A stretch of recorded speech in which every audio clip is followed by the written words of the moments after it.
to Inside the Recording Studio. I am Jody Whitesides, and with me, as always, is Mr. Chris Hellstrom. How are you today, Chris?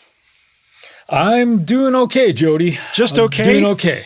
Just okay? Yeah, had some personal issues, car thingies going on, but I won't bore everything with that. But just, a little bit bummed out, but things will be okay. Yes, I can understand. You told me the story. That's awful.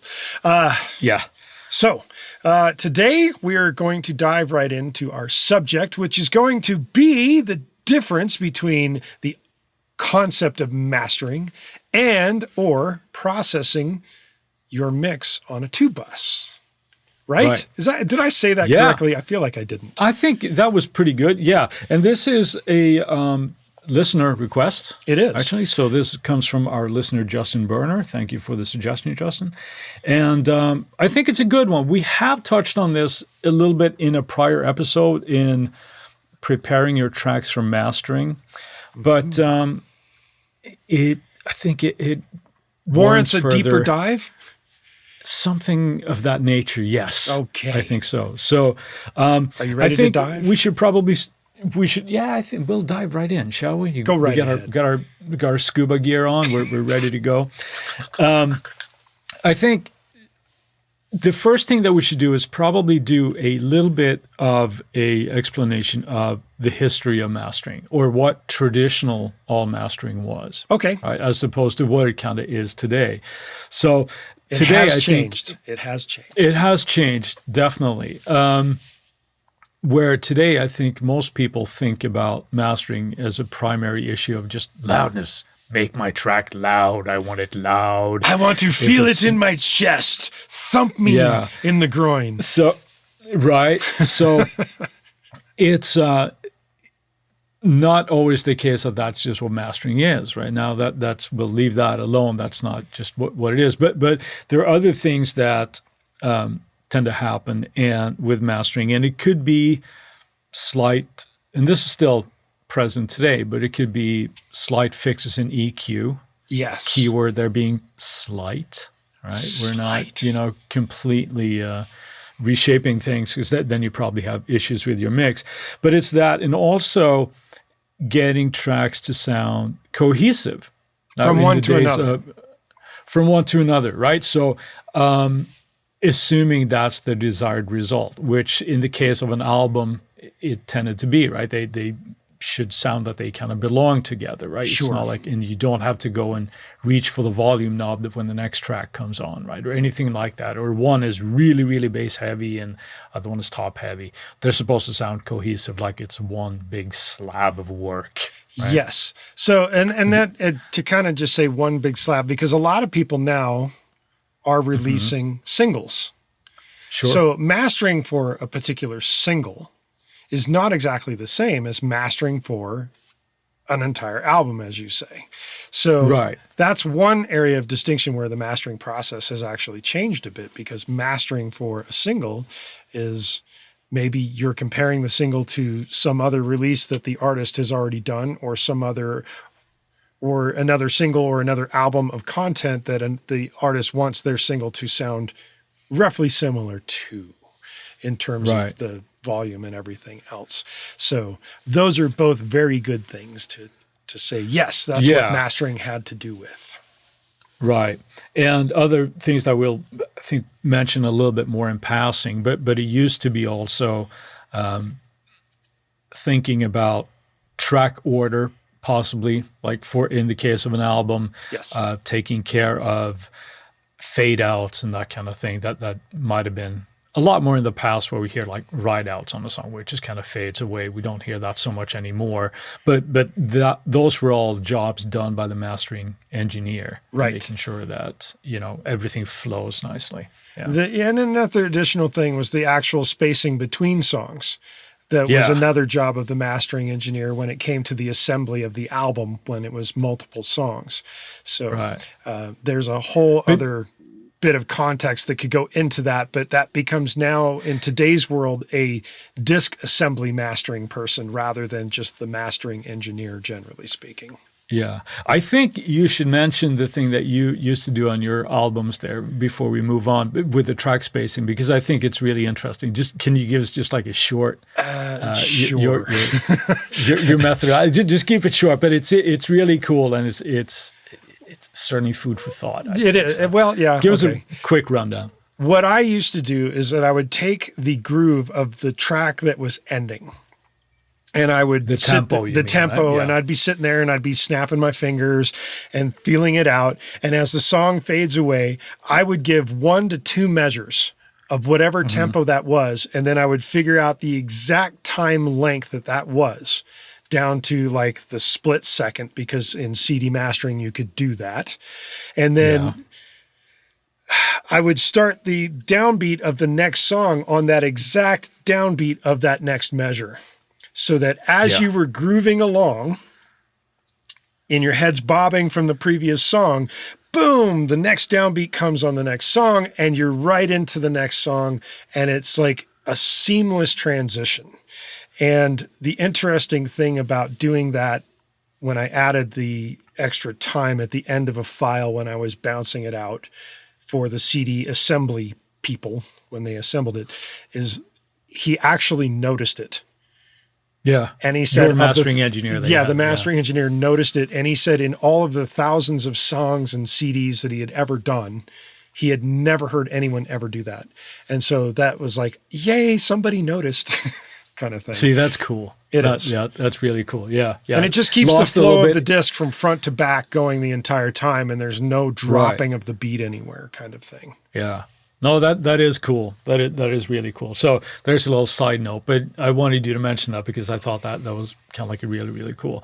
But in today's, when we're talking about mastering, how things have changed or at least morphed, I think. Yes. Is when we're in the past and in today, but in a little bit of a different circumstance, I think. But things like mastering for vinyl. Right. Versus mastering for CD was drastically different because you didn't have the bandwidth, so to speak, to work with vinyl, because there was a limit to how deep the grooves could get and all this kind of thing. So, well, there still is that limit. It's not like that limit has gone away. No, but I think it has changed slightly in that some of the vinyl coming out now is heavier and actually uses more material. So I think that now somebody please correct me if I'm wrong on this, but I think that is to combat that to a certain degree, because I think as there's more vinyl, it can potentially make deeper grooves and things, and therefore, more low end. But that's something that, we have talked about in the past as well, where you've talked about mastering for different streaming platforms. Oh yeah, and that kind of thing. Yeah, for sure. So, well, and that the reason why I would go that far is because 2 dB of difference is pretty substantial. A lot of people might think it's not, but it actually is. And as we go a little further into this podcast, we'll explain that you can get a pretty big difference even in 1 dB. So that's the reason why I like to do mastering concepts for specific platforms, because every master is going to have its key component that it works for. Now, there are other mastering guys that feel like they can do one master to rule them all, like the Lord of the Rings, the main ring kind of thing, and that their one master will work across all formats, and more power to them. I think that's fantastic if you can make that work. I just don't feel like I have that kind of savvy. I can't do it. I have to go per platform, and that's just me. But I also think about, what is the platform? What is its limitations? And how do I approach getting to those limitations in the process of getting the master done? Yeah. So that's my reasoning behind that. Yeah. There's something that you mentioned in last week's episode when we talked about work ethic and this type of thing. We were discussing burnout, but where you tend to essentially go above and beyond when you're working with a project. So I think this sort of speaks to sort of like your mindset where you think that if it's going to end up on platform X, Y, or Z, there might be different parameters that I'm dealing with. So it's something that everyone will choose if they deem that that's important. But I know that that's something that you're a big proponent of, and you could argue and do the old saying like, well, the music is that important, then pay attention to it and bring it to its fullest, right? Yeah, I don't want to take away from guys that are, cutting one master to rule them all, so to speak, because those guys, that's all they do is mastering. So they might know something that, I don't, because I'm not just a mastering guy.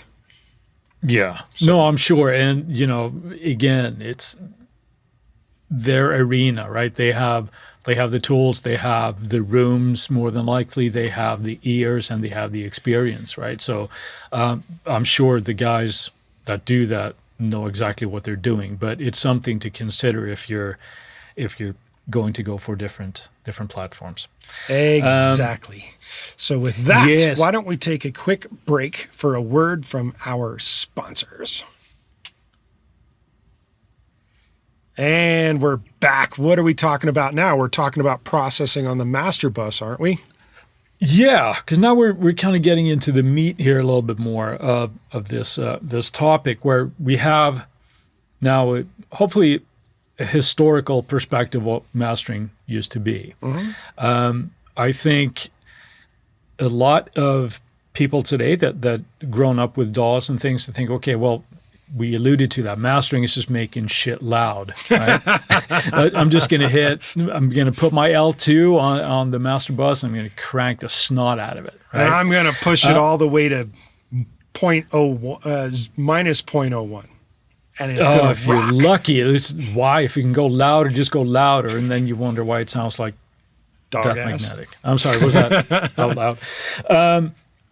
No, but in all seriousness, both you and I are big proponents of separating the stages of what you're doing as well, right? Mm-hmm. You're mixing, and then mastering is a separate stage. I think the processing on your 2-bus during the mixing stage can have some compression on there, but it's important to not think of that as your final output. It's like this is going to be the level that it's going to be at. I have to maximize this, and then I'm going to master it, and it's going to get even louder. Well, it doesn't quite work that way, right? So I tend to use some compression on my 2-bus, but I know you use a little bit less, but you're also using it in stages. So when it comes to what's your thought? Actually, I've been babbling on here. What's your thought on the separation of the mixing glue, if you will, as opposed to mastering? Well, mixing glue is an interesting concept, because while I don't tend to put something on the 2-bus, it has more to do with my templates than anything else. Yeah, because you do use compression, don't you? But in different buses. I do it in different buses, and I do it in a different way than just putting it on the 2-bus. And in a sense, I don't even add them until after the mix is technically done. And it becomes like this minor little thing that I add at the end, and the type of compression that I tend to add doesn't do a whole lot to the front end, and it's literally just kind of to shave little teeny bits of the sound and to bring up the spatial relationship. So it's harder to see, because it's because I have 3 2-buses as my combined mix to the 2-bus. It's a little different. But that's not to say that I don't use a little compression on each of those final buses that go to the final 2-bus. I just don't do anything on the 2-bus at the end. And I feel like I do so much work to the mix that I don't really technically need it on the 2-bus at the end. Mm-hmm. And I just want the mastering stage to do its job the way it does its job. depending on who I'm hiring for doing that mastering stage. I hire somebody specifically because of the job that they can do on the material that I want them to master for, if that makes any sense. So, but that's not to say that I wouldn't put something on the 2 bus in terms of maybe a little bit of EQ or a little bit of compression, but it also depends on, do I feel like it needs it? And often by the time it reaches my 2 bus, I don't feel like it needs it. So. Yeah. Well, you said a key word in there that you said was a little bit or slight. It's very slight. Right. Mm-hmm. And that I think is important. It's an important word to keep in mind, because any processing that you're doing on your 2 bus,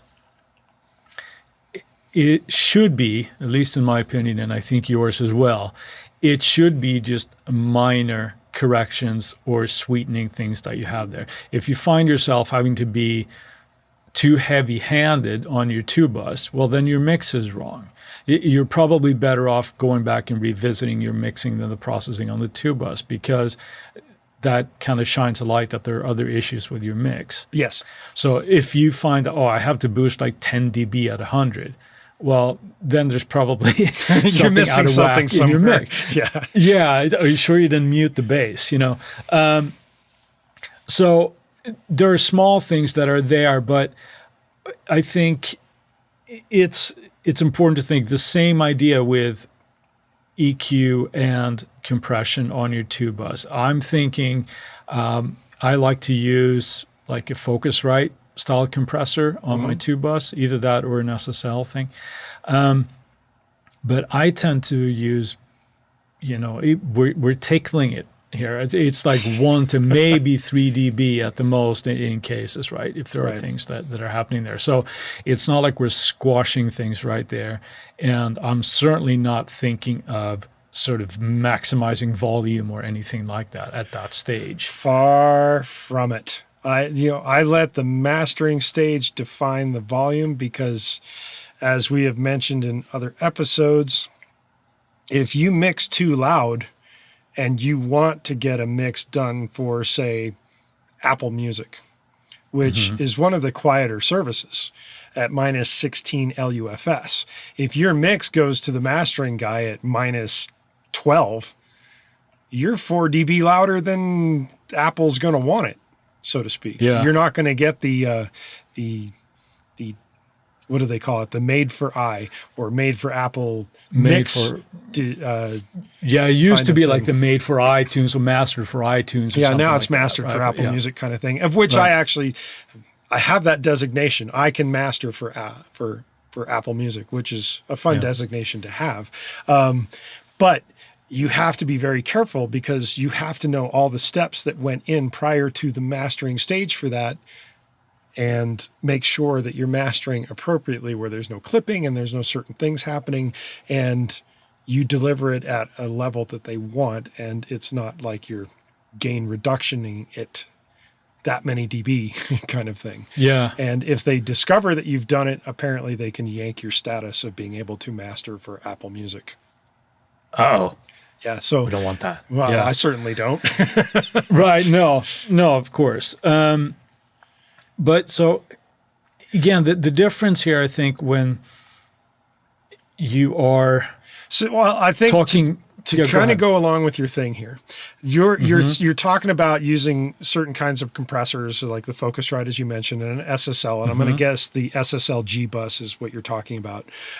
Yeah, I'm a Slake, so it's basically the emulation of that. So when I'm going to kind of put words in your mouth, Chris, and say that when you're saying that you're tickling it from about 1 to 3 dB, my tickling would probably be on the lower end of like the 1 dB thing. You might want to clarify how far you go, but what you're really trying to say is that you're not throwing a limiter on there and then like literally cranking the shit out of it and lopping all the tops off is what you're meaning. No, so you're literally saying it's just a little bit of compression and not limiting to control some sort of sound kind of thing. When I'm doing this, it has essentially nothing to do with trying to make it loud. It's just trying to make it a little bit more cohesive, where essentially just bringing down those peaks, right? That can poke out. And it's strictly for the sound of it. Now, the benefit could be that it actually brings up the lower end of the track, right? So it could make it sound a little bit fuller. Another benefit. That's benefit, as you're trying to talk about benefits here, is that if you've got spatial relationships going on with your reverbs and delays that you've added into the mix to create space, that little bit of compression glue, or whatever you want to call it on your two bus, which is not the same thing as the mastering thing, can bring up that spatialness to actually give the space a better feel. That would be another reason that I might put a compressor on the two bus, is to do that. Yeah. And another reason might also be to tighten up the groove a little bit of something, just a hair, to kind of bring a little more definition to something that's happening. Yeah, it's an interesting process that we've talked about this sort of off camera here as well, but how very small changes or very small values can have a large impact once we sort of know what to listen for. Yes. Right? If somebody goes, oh, okay, well, listen to what happens to the kick. You can kind of focus in on that. Or like you mentioned, the spatial awareness, right? If anybody's ever, I'm sure everybody has, but if you have like a vocal bus and you're sending your vocal reverb to that same bus, and then you might apply some compression to that, notice how much bigger or how much more prominent that reverb can become. Sure. Right? So it's listening to those, and then you got to think about what all that is doing on your tube bus, like it's coming out. So it does affect all of those things. But so I don't. That's the cosmetics, right? Yes. That I consider on the tube bus. Small changes. I'm not thinking of anything for, like, this is gonna, I'll just, again, that it's a joke at this point, right? For us at least. But to put lipstick on a pig? No, just kidding. No, well, yeah. In this case, like a limiter on your master or your master out, right? So it's like, just crank that bad boy because louder's always better, right? Obviously, yeah. But you have to give when you're handing off your tracks to be mastered, or indeed if you're doing it yourself, right? Which I don't. We don't recommend that. Yeah, it's good to have a separate set of ears. You want to give that person something to work with, right? Some dynamic range or anything. You want to have them, sounding as ready as possible, where he or she can just put the final little touches in the mastering. But if you've already, limited the crap out of it, there's no dynamic range. What are they going to do with that? So the processing that goes on there should be, you should try to get your mix to sound as good as possible that you can do before you hand it off. And we did an episode on this, actually. So go back to listen to that, preparing your tracks for mastering, I think what we called it. But that's, there's some helpful hints in there as well. So I think... You've reached the end? No, but I think it's I think to sort of answer Justin's question here is, try to think of them as two separate things. Yes. Like think of the first thing, getting your mix to sound as good as you can, and keep your eye on levels and don't let them run rampant. Give the mastering engineer something to work with. And also, I would say the tools that the mastering person is going to use are generally, dedicated for the task of mastering. Yes. Right? It's not the same as buying some kind of plug-in preset thing that does the same thing to every genre, or has maybe multiple presets per genre, but is like, just run this preset and it's going to sound just like this. Yeah, and it's a widener, and it's going to have a certain slope of EQ, and it's going to be a limiter on top of that, right? We all know we talk all the time about content dependency, right? Yes. How So there is no one EQ curve or one compression setting that's going to work for everything. But that's why you hire a mastering engineer guy, because they know what they're what's doing. Going to be needed for their right. Hopefully they know what they're doing. Right. Yeah. And if not, I'll let that be on set. But just to kind of cap it off with what you're saying is when you're going to give your track to the mastering engineer, give them a little bit of dynamic range if it's supposed to be in there, and don't slam your mix. Don't make it so loud that it can't be handled, so to speak. Yeah. And another thing, just to again wrap this up on the EQ end of it, if you are not completely happy with the sound of your mix from some sort of like frequency standpoint, tweak your mix. Don't hand it off to the mastering person and think, well, they're going to fix that. No. That's your job, right? Well, it's that old adage, right? That usually when you're tracking, you say, oh, we'll just fix it in the mix. And then when you've got the mix done, oh, we'll just fix it in the mastering. Nope. Fix it at the front. Yeah. Always fix it up front. Right. So there are dedicated tools for mastering it. And I would say that, I'm painting with very broad strokes here, but I would say that they're designed for the task.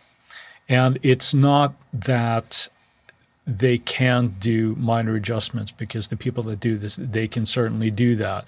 But I would say, the gear is designed for that, and it has more of a gentle touch, I think, as a broad stroke. I know I'm not speaking for all gear here, but if you consider that, it might get you in the headspace a little bit more of what it is that needs to be done at the mastering stage, if anything. I mean, a perfect thing would be like, your mix sounds great. Let's bring it up to level, and then you're done, That would be, that's the ideal thing, right? Because then the mastering engineer is like thinking, well, I've accomplished something good, and the mix engineer has accomplished something great. So, I guess hand in hand, they'd both be great. But would it be fair to say that for today, for this upcoming Tuesday tip, that you can show people how to work with a little bit of compression tickling on the tube bus? I think that sounds like a great idea. Fantastic. I can definitely do that. Yeah. Sweet. Yeah. So are we ready? A short episode, but I think we're kind of good for that. Is there anything that you would like to add to that, Jody? No, not really. I think we've kind of covered the things that we meant to cover over the differences between mastering and the tube bus processing. So why don't we move on to Friday Finds? What have you got today, Chris? I discovered some new music this past week, at least new music to me. And it is I think it's a duo, but it's a project. They're called League of Lights.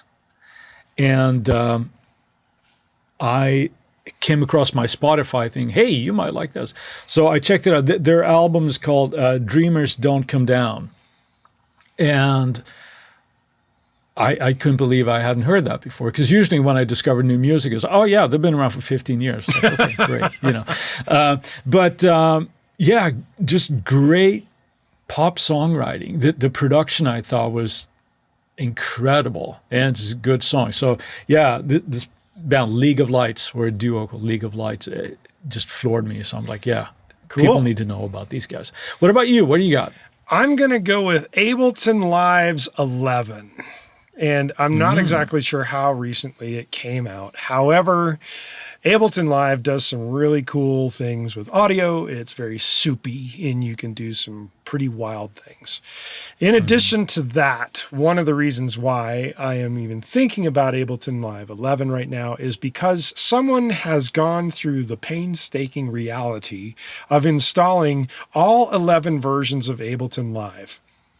And made a video of opening each one to show the progression of Ableton from its inklings beginnings at version 1 to what it's now become in its very completed version 11.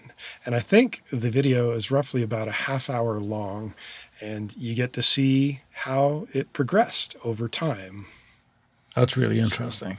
Yes, and part of it also just kind of makes me think that Donnie and I had a little bit of hand right around version 4 in some of the changes that happened that aren't visual, but more internal. And with that, why don't we say we're ready to wrap it all up and saying that while we still have your attention and you are enjoying the podcast, we would appreciate it if you would go to insidetherecordingstudio.com/review, or you can just go to insidetherecordingstudio.com and click on the review link. There are a couple of different pages where you can go and leave us a review and tell everybody that, hey, I love listening to you guys. You should listen to them too, kind of things. And it would make us happy, it'd make you happy, and make other people happy all at the same time. In addition to that, you can sign up on the email list and or go check the giveaway page, because right now we have a giveaway going on.